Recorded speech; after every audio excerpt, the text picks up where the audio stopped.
BSc second year maths group के बच्चों, paper second में हम डिफरेंशियल इक्वेशंस पढ़ रहे हैं। चैप्टर अभी चल रहा है differential equation of first order and first degree. इसमें आज हम एग्जैक्ट डिफरेंशियल इक्वेशन पढ़ेंगे। एग्जैक्ट डिफरेंशियल इक्वेशन पढ़ना हम शुरू करें इससे पहले जो हमने ये 10th लेक्चर है, इससे पहले हमने एक 9th लेक्चर पढ़ा था, उसमें हमने बताया था अगर डिफरेंशियल उस चैप्टर में पूरा, इससे पहले ये तो 10th है, 9th और 8th में लीनियर डिफरेंशियल इक्वेशन और फर्स्ट ऑर्डर पढ़ा था। अगर ऐसे डिफरेंशियल इक्वेशन जो फर्स्ट ऑर्डर की है और बर्नौलीज डिफरेंशियल इक्वेशन मतलब नो लीनियर इन कैरेक्टर है, दैट इज डिफरेंशियल इक्वेशन इस टाइप की है, dy by dx py q y raise to n। ये फर्स्ट ऑर्डर डिफरेंशियल इक्वेशन है, लेकिन यह नॉन लीनियर इन कैरेक्टर है। इस टाइप की डिफरेंशियल इक्वेशन जहां n is a real number, यह रियल नंबर है, जहां n is not equal to 0 और n is not equal to 1। Bernoulli's differential equation के अंदर हम n 0 के बराबर नहीं लेते हैं और 1 के बराबर भी नहीं लेते हैं, और n कोई रियल नंबर है। अगर n इज इक्वल टू 0 हो जाता है तो उस केस में यह इक्वेशन किस में कन्वर्ट हो जाती है, dy by d x plus p y is equal to, देखिए y is equal to 0 put किया तो y की पावर 0 दैट विल बी 1, ये क्यों, तो यह हो जाती है linear differential equation of first order. और इसको हम समझ चुके हैं इससे पहले वाले लेक्चर में, इस टाइप के डिफरेंशियल इक्वेशन का हल किस तरह से प्राप्त किया जा सकता है। जब n इज इक्वल टू 1 है तो यह इक्वेशन किस में कन्वर्ट हो जाएगी, dy by d x plus p y equal to q y, जब n इज इक्वल टू 1 है। This imply dy by d x equal to, इसको राइट साइड में q minus p Y.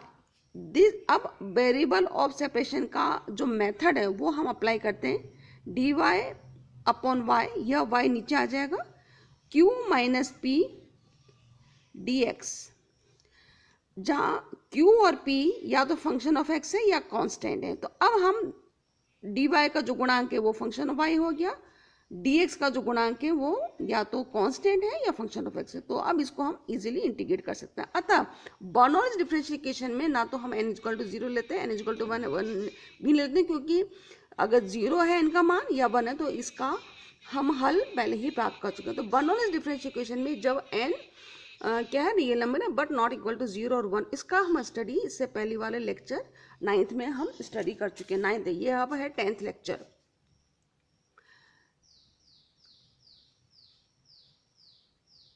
Exact differential equation, we know that first order and first degree differential equation can be written in the form dy by dx। इसको अगर हम simplify करें तो इसमें हम लेके आते, इसको कैसे, या तो फर्स्ट ऑर्डर फर्स्ट डिग्री की इक्वेशन जो स्टैंडर्ड फॉर्म में है वो, इसको हम जनरल फॉर्म में, अगर हम जनरल फॉर्म में फर्स्ट ऑर्डर फर्स्ट डिग्री की इक्वेशन लिखें तो हम वह इस तरीके से लिखी जाएगी। इसको अगर हम सिंप्लीफाई करते हैं तो यह इक्वेशन इस फॉर्म में कन्वर्ट की जा सकती है। और कैसे की जा सकती है इसको इससे पहले वाले लेक्चर में मैं बता चुकी हूँ कि यह इक्वेशन इसमें कैसे कन्वर्ट होती है। अब definition of exact differential equation, क्योंकि इस चैप्टर में हम इस लेक्चर में पढ़ रहे हैं एग्जैक्ट, क्या होती है exact differential equation. When all terms of a differential equation are exact differential of any function, then such type of differential equation is called exact differential equation। कहने का मतलब क्या हो गया, कोई भी डिफरेंशियल इक्वेशन एग्जैक्ट कहलाती है यदि उस डिफरेंशियल इक्वेशन के सभी टर्म्स किसी फंक्शन के एग्जैक्ट डिफरेंशिएशन हो। दोबारा समझिए, कोई भी differential equation exact differential equation कहलाती है यदि उस डिफरेंशियल इक्वेशन के सभी टर्म किसी फंक्शन के, जो कि किसी फंक्शन के एग्जैक्ट डिफरेंशिएशन हो। इस तरह की डिफरेंशियल इक्वेशन को हम एग्जैक्ट डिफरेंशियल इक्वेशन कहते हैं।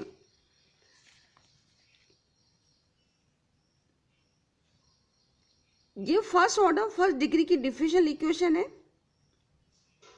जहां m is the function of x and y, n is the function x and y, is said to be exact if there is any function, इस तरह का कोई फंक्शन हो, क्योंकि यहाँ पर इस पूरी इक्वेशन में x और y दो ही वेरिएबल आ रहे हैं, तो हम कोई फंक्शन भी लेंगे वो x y वेरिएबल में लेंगे, whose differentiation is equal to this.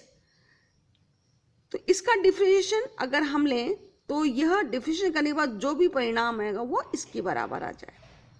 तो इस तरह की डिफरेंशियल इक्वेशन को हम एग्जैक्ट बोलते हैं। इस फंक्शन का डिफरेंशिएशन बराबर होता है ये, इस फंक्शन का जैसे d लिख रखा है, किसके रेस्पेक्ट में वो नहीं लिखा हुआ है, तो हम डिफरेंशिएशन ऑफ दिस है तो इस फंक्शन का पहले x के रेस्पेक्ट में डिफरेंशिएशन लेंगे, फिर y के रेस्पेक्ट में डिफरेंशिएशन लेंगे, क्योंकि यहाँ पर इसमें ये टोटल डिफरेंशिएशन है function of x and y का।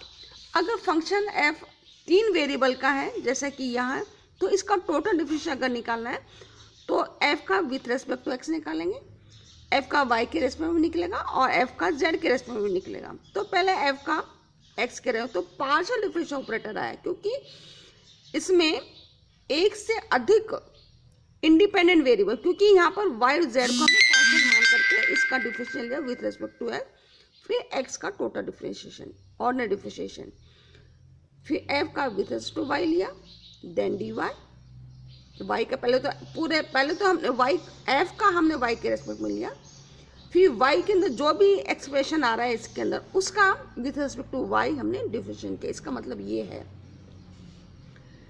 इस फंक्शन में इस पूरे फंक्शन को पहले हम z के रेस्पेक्ट, इसका मतलब क्या है del a by del z, इस पूरे एक्सप्रेशन का ये पूरा एक्सप्रेशन f और x y z में है, तो x और y को अचर मानते हुए कांस्टेंट मानते हुए हम z के रेस्पेक्ट में इसका डिफरेंशियल लिए, इसलिए del a by del z partial differential operator आया।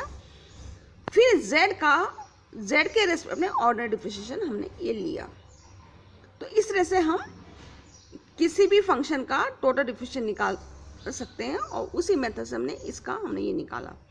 अब ये हो गया where this is the total differentiation of this, total differentiation ये वही रिपीट किया है, to find function x whose differentiation is the given differentiation।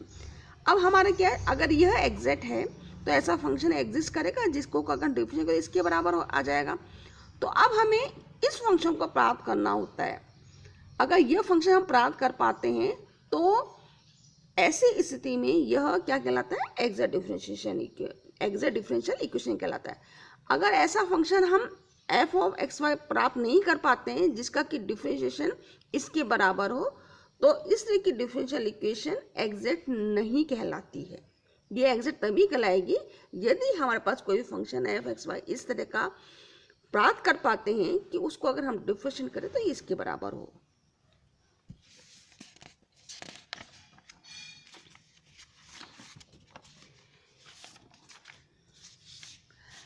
अच्छा, आगे हम बढ़ें तो इससे पहले मैं ये क्लियर करना चाहूँगी कि इस तरह का फंक्शन प्राप्त करना आसान नहीं होता है, डिफ़िकल्ट होता है, लेकिन हम यहाँ कुछ मेथड पढ़ेंगे उन मेथड की मदद से हम इस तरह का function f of x y प्राप्त कर पाएंगे। उन मेथड को समझने से पहले हम एक थ्योरम पढ़ेंगे। वह थ्योरम है the necessary and sufficient condition for a differential equation of first order and first degree this to be exact is this। अब ये एग्जैक्ट है कि नहीं पहले हम ये तो पता करें, तब जाके हम आगे ये पहले ये पता करना होगा कि ये एग्जैक्ट है या नहीं।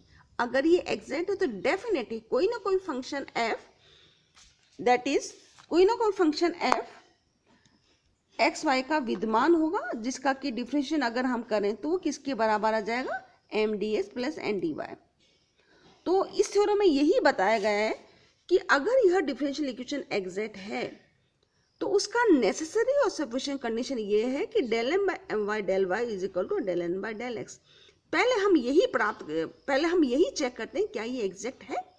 अगर ये एग्जैक्ट है तो फिर हम कुछ फॉर्मूले के द्वारा यह function f of x y प्राप्त करते हैं। फॉर्मूलेज हैं जिनके द्वारा हम यह फंक्शन प्राप्त करते हैं।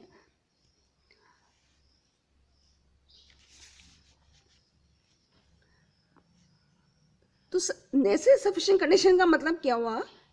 नेसेसरी का मतलब ये हो गया कि यदि यह डिफरेंशियल इक्वेशन एग्जैक्ट है तो del m by del y is equal to del m by del x होगा। सफिशिएंट कंडीशन का मतलब ये है यदि del m by del y is equal to del n by del x है तो यह इक्वेशन एग्जैक्ट होगी। दोबारा समझिए, इसमें जो शब्द आ रहा है the necessary and sufficient condition for a differential equation of first order and first degree this to be exact is this का मतलब है कि पहले तो हम ये अज्यूम करेंगे कि यह एग्जैक्ट है।